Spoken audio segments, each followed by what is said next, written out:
Okay, in the previous explanation I showed us how to create a basic form, and here it is. Now, what I'd like to show you here is how to add a bit of detail to the form. What we're going to add is a label and some buttons. Now the first thing you need to do to change a form is go back to design view. So you click on design here or here, and that'll toggle you into design view. Now you'll know you're in design view because there's a grid in the background which helps you place things. The first thing I'm going to do is make this form a bit bigger. So I move it over here to give myself a bit more room.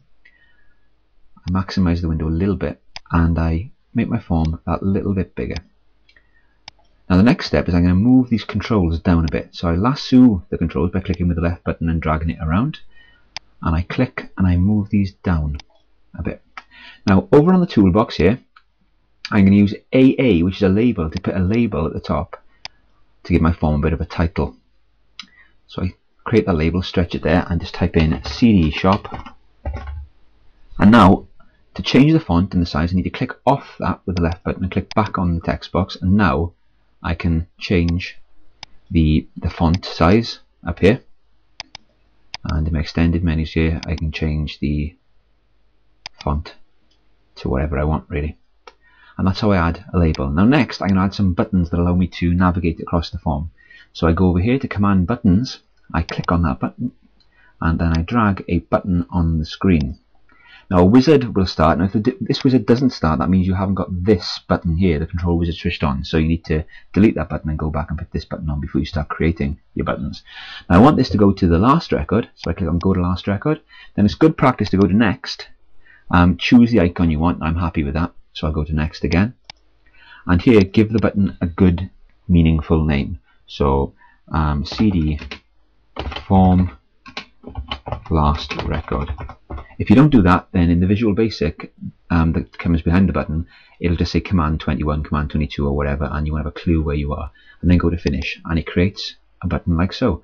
Now next I'm going to create another button, and I'm going to drag that on the screen. And this one I'm going to have it to go to the next record. And again I go to next, happy, next, CD form next record. And now what I'm going to do is add a few more buttons, and I'm going to pause for that, and then I'm going to go back and show you what I've done. And as you can see here now, I've created 4 buttons: go to last, go to next, go to previous, and go to first record. Now you haven't just got to use buttons to navigate. There are a lot more functions with the buttons. If you click on the command button here, and I put a button in the middle that allows me to close the form. So here and go down from record navigation to form operations and go to close form, and again next. I'm happy with that. I go to next again, so CD form close form and finish. Now there are a lot of different buttons you can experiment with. I just suggest that you have a go experimenting with them and just get a feel for it like that. But basically, if I now go to change my view, you can see my buttons are here. They all work, and this one should close the form. It'll ask me to save changes, so yes. And there's my form closed. You can open it back up, and the buttons are all still there, and I got a nice little title. And that's it.